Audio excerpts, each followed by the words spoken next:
Xavier et merci au professeur Chabraoui pour l'invitation. On va les faire revenir, les clairs que la reproduction, c'est important. Donc, le sujet aujourd'hui, c'est de parler d'un grand méconnu. On parle peu de lui au sein du couple infertile, c'est le partenaire masculin. Parce que la plupart du temps, on s'intéresse beaucoup à la femme et pas beaucoup à l'homme. Et aujourd'hui, on va s'intéresser à l'homme. Et en particulier, en cas d'obésité masculine, vous allez voir que ça a plus d'intérêt que vous ne le pensez. Vous avez un micro portable ? Non, c'est pas grave.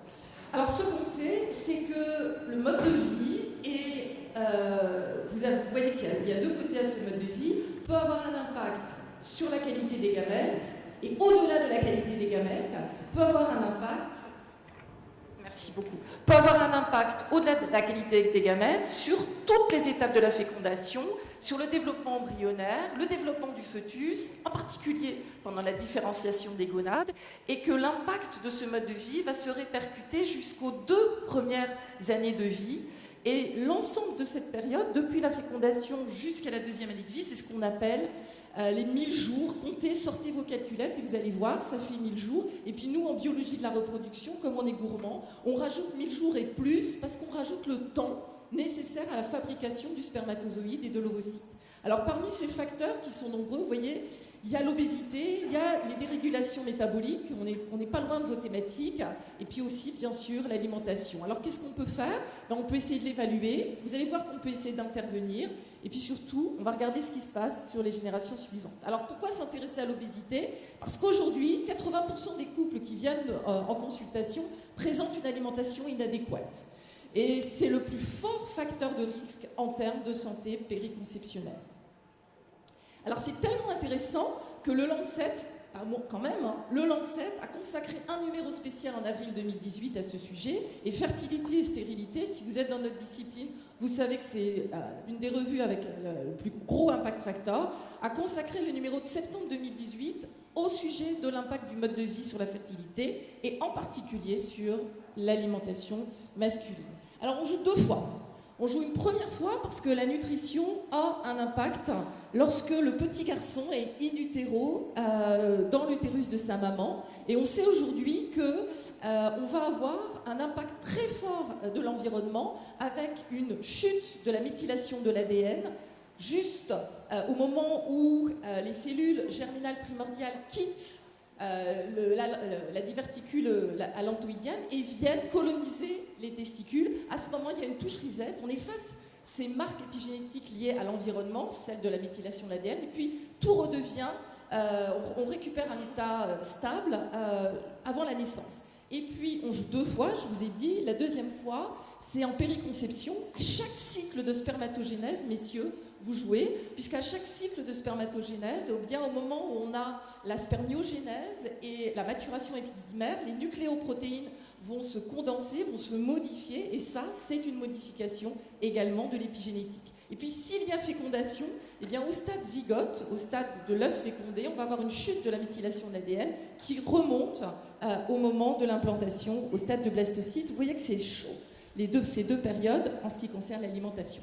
Alors ça, c'est l'hypothèse de la douane, et en fait, vous en faites tous de la douane, peut-être sans le savoir. Ça veut dire que c'est l'hypothèse de Barker que vous voyez ici.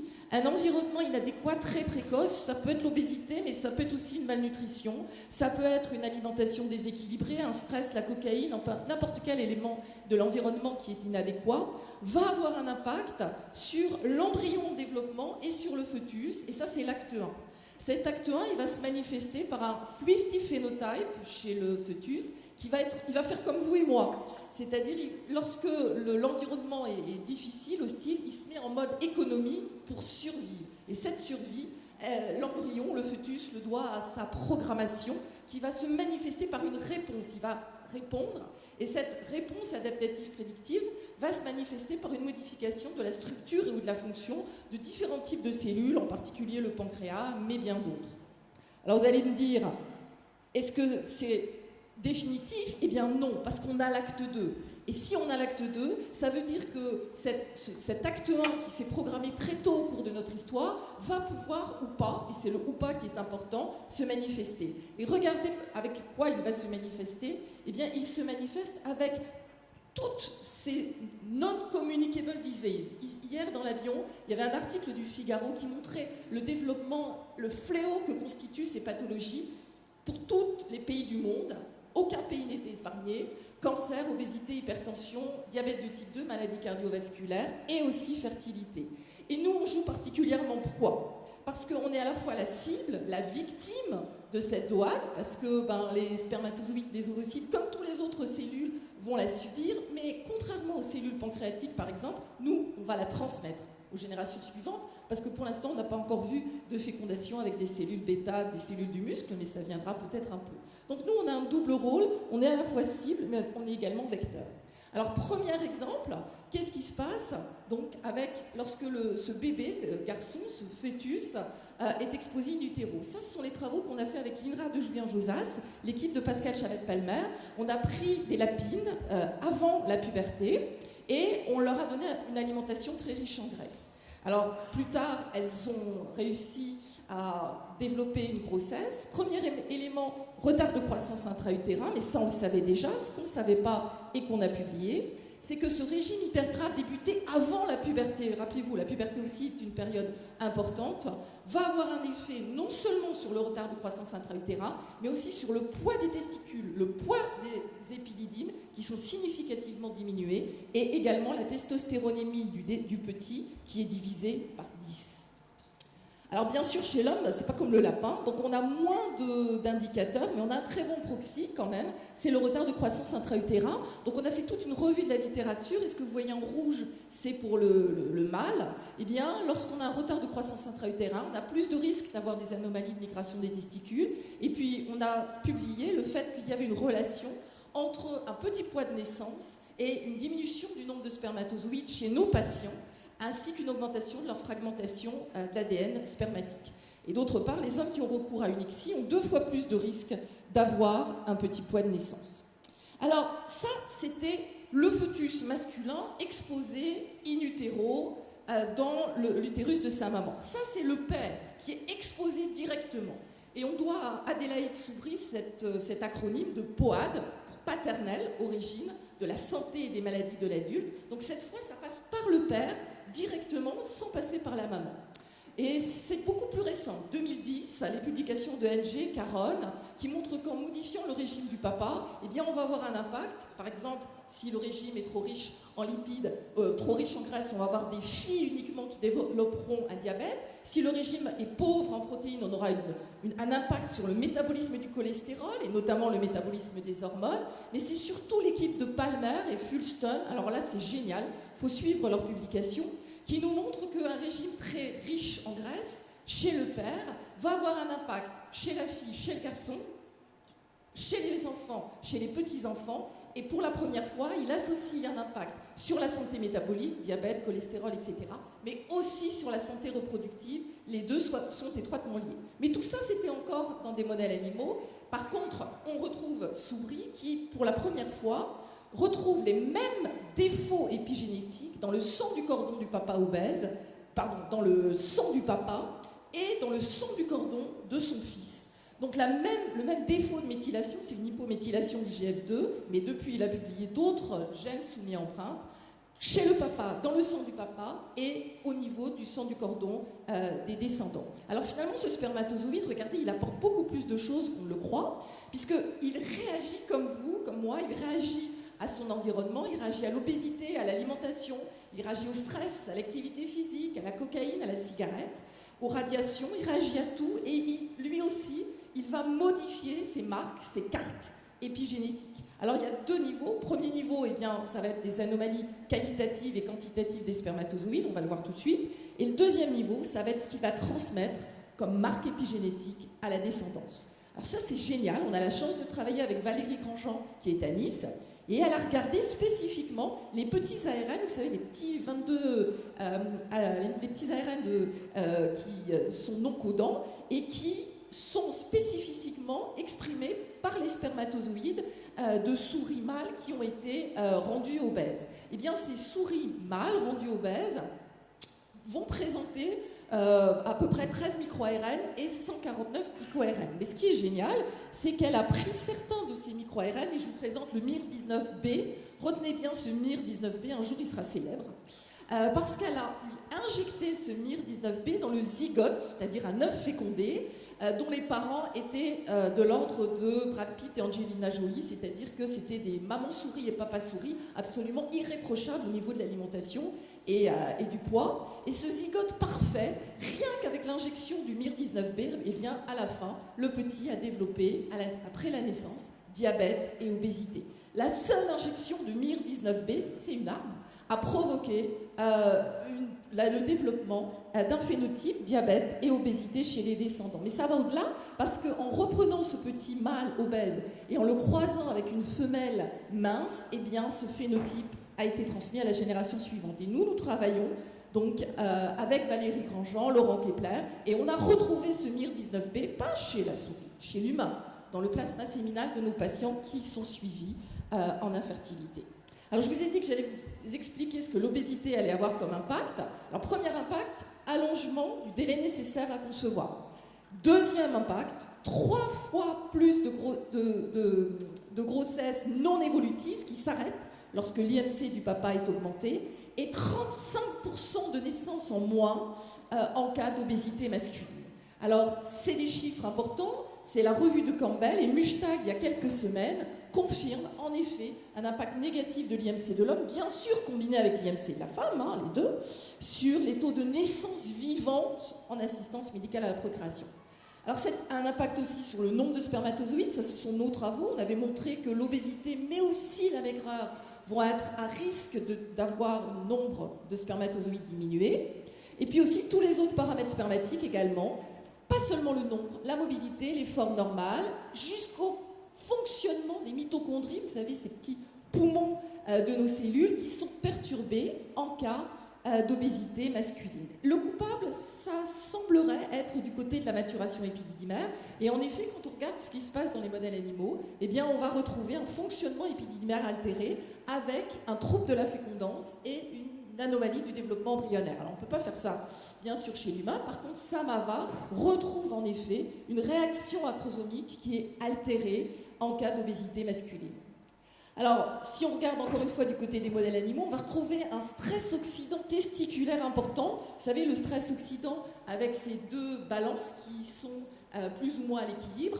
Et dans le cas de l'obésité masculine, eh bien, outre une apoptose des cellules germinales testiculaires, on a une augmentation de la malonaldéhyde testiculaire et une diminution de la superoxyde dismutase testiculaire. Ça, bien sûr, on ne peut pas faire chez l'humain. Mais ce qu'on peut faire chez l'humain, c'est de montrer que les sujets obèses, et c'est notre équipe qui l'avait publié, ont 2,45 fois plus de risque d'avoir une fragmentation de l'ADN spermatique.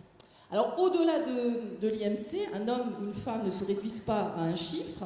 Il y a l'adiposité ou le statut métabolique. Et là encore, les dérégulations métaboliques vont être associées à des atteintes des paramètres spermatiques et notamment à des modifications des cytokines à la fois dans le sang circulant, mais également dans le sperme. Et on met en place aujourd'hui des profils adipokiniques qui montrent clairement que dans le plasma séminal, selon qu'on est porteur ou pas d'un syndrome métabolique, on n'a pas les mêmes cytokines inflammatoires. Alors justement, pour résumer un petit peu les différents mécanismes, on ne va pas dire que c'est simple. On a déjà parlé des marques épigénétiques. Bien sûr, au niveau hormonal, hypothalamus, hypophyse, gonade, foie, pancréas, tissu adipeux, tous ces tissus vont agir dans la genèse des troubles de la fertilité. Puis il y en a plein d'autres, je les ai mis en plus petits, mais ce n'est pas parce qu'ils sont moins importants, c'est que chacun d'entre eux ouvre des mondes d'exploration, y compris les microbiotes, y compris le stress oxydant, y compris l'hyperthermie, la température scrotale, les apnées du sommeil, et bien sûr les perturbateurs lipophiles qui sont stockés préférentiellement dans les adipocytes. Et tout ça, ça donne des impacts sur le noyau, sur les mitochondries et sur les lipides membranaires. Alors bien sûr, en termes d'alimentation aussi, les vitamines antioxydantes, les vitamines B, A, C, E et D sont extrêmement importantes. Leurs carences vont induire des troubles sur la gamétogénèse. Leur supplémentation peut être utile, mais s'il y a des questions, je pourrais y répondre. Mais les excès peuvent être aussi graves, et on en a parlé aussi tout à l'heure. Une supplémentation qui n'est pas raisonnable, raisonnée et suivie peut aboutir à des catastrophes. Alors, on ne mange pas des compléments alimentaires, on mange des aliments, enfin tout à l'heure on va manger sans doute. Tout ça, prenez la photo, hein, c'est pour vous montrer à droite, vous pouvez y aller, à gauche, enfin plutôt du côté, les volailles, les avocats, les graines, le saumon, tout ça c'est très bon, vous pouvez y aller messieurs, enfin si vous voulez vous reproduire. Et de l'autre côté, c'est plutôt dangereux. Voilà, il faut en tout cas ne pas en abuser. Donc en effet, les régimes riches en antioxydants ont un effet positif sur les paramètres spermatiques et même sur le résultat en AMP. Alors au total, est-ce que je peux dormir sur mes deux oreilles comme le fait Simpson, Homer, merci. Alors, si on regarde les fils nés de pères obèses, si on ne fait rien, c'est-à-dire s'ils continuent à avoir un environnement obésogène, on va aggraver le tout. On aggrave le syndrome métabolique, on aggrave les troubles reproductifs, donc non, on ne peut pas dormir sur ses deux oreilles. Alors l'idéal est dans un monde idéal. Moi, j'aimerais bien faire l'acte 1. L'acte 1, c'est très simple. Rien qu'en faisant une activité physique, si, ils les ont fait nager, rien qu'en faisant une activité physique du père obèse, eh bien, c'est idéal. On a régularisé tous ces mires qui étaient perturbés chez la souris et on a finalement complètement restauré le statut métabolique des descendants. Mais des fois, on ne peut pas. Et bien, c'est jamais trop tard. Et pour les rares personnes qui sont encore dans la salle, le message, c'est il n'est jamais trop tard pour agir. Alors, ça, c'est lorsqu'on est une souris, on va voir qu'on peut le faire chez l'humain aussi. La seule activité physique chez cette fois, pardon, j'étais un peu, voilà. Chez les fils qui sont nés de mère obèse, la seule activité physique du fils, donc cette fois on n'a pas pu agir sur la mère mais on a le fils devant nous, améliore et le stress oxydant-testiculaire et la qualité du sperme et leur fertilité. Donc à quelques moments, il faut pouvoir jouer. Alors, je vous ai dit que je vous donnerais une diapo sur la puberté, j'ai pas beaucoup de temps, mais je vous assure que cette période, elle est critique, et pour ceux qui ont des enfants adolescents, vous pouvez savoir à quel point elle est critique. Lorsqu'on fait la même chose, qu'on donne un régime très riche en graisse au moment de la puberté, eh bien, on va avoir un effet délétère sur la santé métabolique et sur la santé reproductive, avec une augmentation très importante des anomalies spermatiques. Mais ce qui est intéressant, c'est que si on fait de la... Là, ça aussi c'est vrai, hein, les souris, ils les ont fait courir dans des petits couloirs, là. Donc, ils avaient chacun leur couloir pour faire de l'activité physique. Eh bien, cet effet négatif sur la fonction spermatique, mais aussi sur la fonction métabolique, peut être atténué, réduit, et c'est peut-être même mieux que sans, par l'exercice physique. Oh oui, faites un gros plan sur ces jolies petites bestioles. Donc, finalement, ça coûte pas cher l'activité physique et ça peut rapporter gros. Alors, on n'est pas des souris et nous, on s'est amusés. On a fait pas mal de PHRC, ça c'est une publication de 2014. On a pris des patients qui n'étaient pas seulement obèses, mais qui avaient aussi une fragmentation de l'ADN spermatique. On leur a fait un coaching pendant 3 mois. Ils ont amélioré leur hypogonadisme hypogonadotrope, normalisé le bilan métabolique, amélioré, il n'y avait plus du tout de fragmentation de l'ADN spermatique, ils ont tous eu des enfants, mais d'un point de vue du stress oxydant, ce qui est intéressant, c'est qu'ils ont augmenté leur superoxyde dismutase au niveau du sperme, diminué les protéines carbonylées, et finalement, on a réellement un impact sur le stress oxydant au niveau séminal. Et cela a été reproduit en 2017, coaching de 14 semaines, pareil, effet sur la fragmentation de l'ADN et sur la mobilité. Alors ça, c'est génial, c'est aux Pays-Bas, c'est Erasmus, c'est Regine Stigers-Tunissen et son mari qui ont développé une appli, c'est sur Internet, Slimmerswangen. Par contre, c'est du hollandais, moi je ne sais pas vous, mais je ne suis pas très douée en hollandais. Et donc, le but, c'est pendant 6 mois, un coaching online personnalisé du couple avec 5 objectifs que vous voyez là, et ça marche. Ils améliorent les taux de grossesse. Alors nous, à Tenon, c'est pas qu'à Tenon, on est aussi en multicentrique, on a débuté cette année un PHRC qui s'appelle Pepsi, ça n'a rien à voir avec la boisson, parcours environnement périconceptionnel du couple infertile, où on associe une plateforme qui s'appelle Vas-y, et du face-à-face avec des professionnels de santé, endocrino-nutrition, prof de sport, addiction et psychologue. L'aventure est en cours et je reviendrai peut-être pour vous parler des premiers résultats. Les compléments alimentaires, Bon, on ne va pas les diaboliser parce que moi j'en utilise avec les patients, même des études cliniques en cours. Encore une fois, raisonnable, raisonné, ça peut marcher. Ça marche dans nos mains sur les paramètres spermatiques, ça peut marcher sur les taux de grossesse clinique et les naissances vivantes, mais là les niveaux de preuve sont très faibles dans la Cochrane de Showell de 2014. On va terminer avec la chirurgie bariatrique. Avec tout ce que je vous ai dit jusqu'à maintenant, forcément, si on perd du poids, et même beaucoup de poids, ça devrait corriger tous les effets délétères liés à l'obésité. Oui, mais il n'y a pas que ça. En fait, 60 000 chirurgies bariatriques en France en 2016, le tiers à peu près sont des hommes. Donc ces hommes, pourquoi je dis ces hommes? Parce que ces hommes, ils n'ont pas l'habitude, contrairement aux femmes, de prendre des médicaments tous les jours, et en particulier des compléments alimentaires. Et malheureusement, souvent, il y a des carences nutritionnelles chroniques, déséquilibre du stress oxydant, libération massive des perturbateurs lipophiles. Vous vous souvenez, ils sont stockés dans les graisses. Forcément, s'il n'y a plus de graisse, ils se déstockent. Et altération de tout l'axe hypothalamo-hypophyso-gonadique. Alors, qu'est-ce qu'on en sait?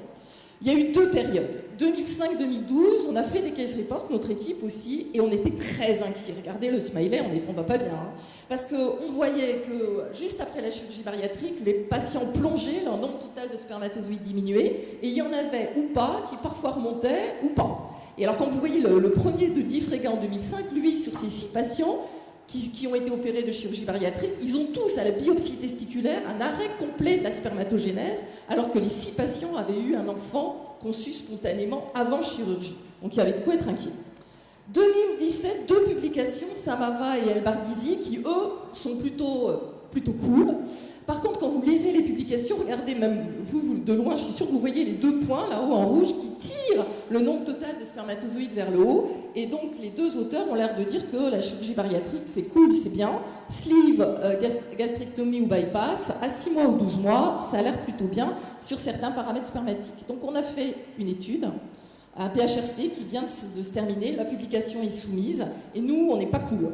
Nous, on montre que pour la sleeve et pour les bypass, à 6 mois et de façon significative à 12 mois, ils perdent 40 millions de spermatozoïdes entre les deux. Donc, on trouve qu'il vaut mieux autoconserver les spermatozoïdes avant chirurgie bariatrique, ça ne coûte rien de les mettre en banque. S'il n'y a pas besoin, on arrête la conservation, mais s'il y a besoin, on est vachement content après. Et il n'y a pas que le nombre, je vous ai parlé de qualité, de marque épigénétique, de carte épigénétique, ça c'est Donquin, fin 2015, Irène Donquin, qui a fait un tabac dans les pays anglo-saxons en décembre, lorsqu'elle a publié cet article, qui nous dit quoi? Ce qui nous dit que homme mince ou homme obèse, on n'a pas du tout les mêmes niveaux de méthylation d'ADN, plus de 9000 gènes qui sont méthylés différemment, dont 274 impliqués dans le contrôle de l'appétit. Mais surtout, elle nous dit qu'après l'opération, entre obèse et mince, à 1 semaine après l'opération, il y a quand même 1500 gènes qui sont méthylés différemment, plus de 3900 qui, 1 an après chirurgie bariatrique, ne sont pas comme les autres. Et ce qui est le plus perturbant, en tout cas moi ça me perturbe, c'est que les profils des hommes qui étaient obèses et qui sont devenus minces après chirurgie bariatrique ne sont pas les mêmes que ceux qui ont toujours été minces, comme s'il y avait une signature de l'obésité que la chirurgie bariatrique ne pouvait pas effacer. Alors pour conclure en 2 diapositives, l'homme ça compte. Le partenaire masculin du couple compte parce qu'il est le fils de sa mère, il est le père de ses futurs enfants, puis il est votre patient. Donc il compte. Et puis, the game is on, la partie est lancée, elle est lancée au moment de la fécondation, et quand cette partie débute au moment de la fécondation, les cartes que vous avez en main, elles ont été distribuées bien avant, au moment de la gamétogénèse, la période préconceptionnelle, et peut-être même avant. Je vous remercie de votre attention.